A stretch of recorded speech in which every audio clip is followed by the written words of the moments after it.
Welcome to speed news దండోరా. AIG chairman doctor Nageswara రెడ్డికి కేంద్ర ప్రభుత్వం భారతరత్న పురస్కారం ఇచ్చి గౌరవిస్తుందని ఆశిస్తున్నట్లు ముఖ్యమంత్రి రేవంత్ రెడ్డి తెలిపారు.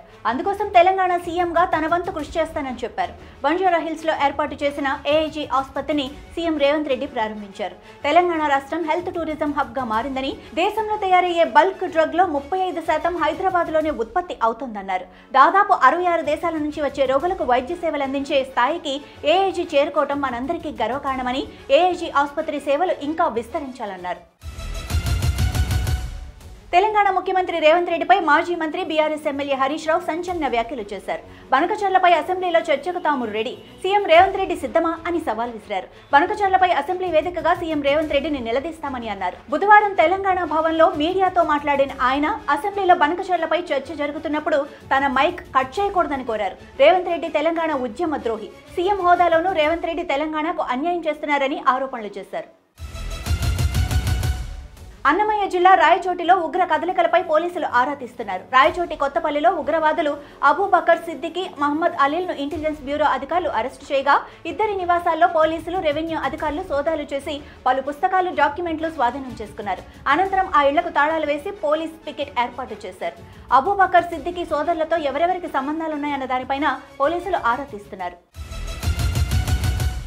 ఈ ఏడాది ఆదాయ పన్నుల రాయితీల రూపంలో మధ్యతరగతి వర్గానికి ఉపశమనం కల్పించిన కేంద్ర ప్రభుత్వం మరో చర్యకు సిద్ధమవుతోంది. మధ్యతరగతి, తక్కువ ఆదాయ కుటుంబాలను దృష్టిలో ఉంచుకొని వస్తు సేవల పన్ను తగ్గించాలని భావిస్తున్నట్లు తెలుస్తోంది. 12% జీఎస్టీ స్లాబ్ను పూర్తిగా తొలగించడం లేదా ప్రస్తుతం 12% పన్ను విధించబడుతున్న అనేక వస్తువులను దిగువన 5%లోకి తిరిగి చేర్చడం వంటి వాటి గురించి కేంద్రం ఆలోచిస్తోంది. బౌద్ధమత గురువు దలైలామా కీలక ప్రకటన చేశారు. దలైలామా సాంప్రదాయం తన తర్వాత కూడా కొనసాగనున్నట్లు ఆయన స్పష్టం చేశారు. తనతో దలైలామా వ్యవస్థ ఆగిపోదన్నారు. ప్రస్తుతం ఉన్న 14వ దలైలామా అసలు పేరు టెంజిన్ గ్యాస్టో కాగా, ఆయన సొంత దేశం టిబెట్. తన తదనంతరం కాబోయే దలైలామా ఎంపికలో డ్రాగన్ దేశం, చైనా పాత్ర ఏమాత్రం ఉండబోదని ఆయన అన్నారు. భవిష్యత్తు పట్టాభిషేకాన్ని దలైలామాకు చెందిన గార్డెన్ ఫోర్డ్రాంగ్ ట్రస్ట్ చూసుకుంటుందని ఆయన తెలిపారు. అల్లూరి సీతారామరాజు జిల్లాలోని దేవీపట్నం మండలం నుంచి పాపికొండల వరకు నదీ విహారయాత్రకు తాత్కాలికంగా బ్రేక్ పడింది. వరుసగా కురుస్తున్న వర్షాల కారణంగా గోదావరిలో నీటి మట్టం వేగంగా పెరుగుతున్న నేపథ్యంలో జలవనరుల శాఖ ఈ నిర్ణయం తీసుకుంది. ప్రయాణికుల భద్రత దృష్టిలో పెట్టుకుని బోటు ప్రయాణాలపై తాత్కాలిక నిషేధం విధించినట్టు అధికారులు వెల్లడించారు. ఏపీలో ప్రైవేట్ పాఠశాలల యాజమాన్య అసోసియేషన్ కీలక ప్రకటన చేసింది. తమ సమస్యల పరిష్కారానికి డిమాండ్ కోరుతూ గురువారం రాష్ట్ర వ్యాప్తంగా ప్రైవేట్, అన్ఎయిడెడ్ పాఠశాలల బంద్ నిర్వహిస్తున్నట్లు వెల్లడించింది. ప్రభుత్వం తీసుకుంటున్న నిర్ణయాలను ఆహ్వానిస్తూనే కొందరు అధికారుల తీరు, నోటీసుల జారీ వంటి వాటిపైన అసోసియేషన్ నేతలు ఆగ్రహం వ్యక్తం చేస్తున్నారు. తనిఖీల పేరుతో ఇబ్బందులకు గురి చేస్తున్నారని చెప్పుకొస్తున్నారు. తమ డిమాండ్లను పరిగణలోకి తీసుకోవాలని కోరుతూ ఈ బంద్కు నిర్ణయించారు. ఆసియాలోనే అతిపెద్ద గిరిజన జాతరగా పేరు పొందిన మేడారం మహాజాతర తేదీలను పూజారుల సంఘం ప్రకటించింది.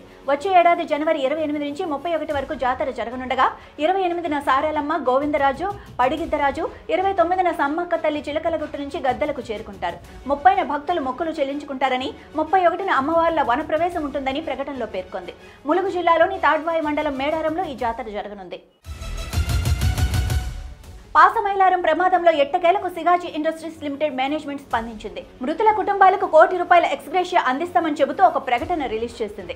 ప్రమాదంలో 40 మంది మరణించారని, మరో 33 మందికి గాయాలయ్యాయని, క్షతగాత్రులకు పూర్తి వైద్య సాయం అందిస్తామని తెలిపింది. ప్రమాదానికి రియాక్టర్ పేలుడు కారణం కాదని, కారణాలు తెలియాల్సి ఉందని చెప్పింది.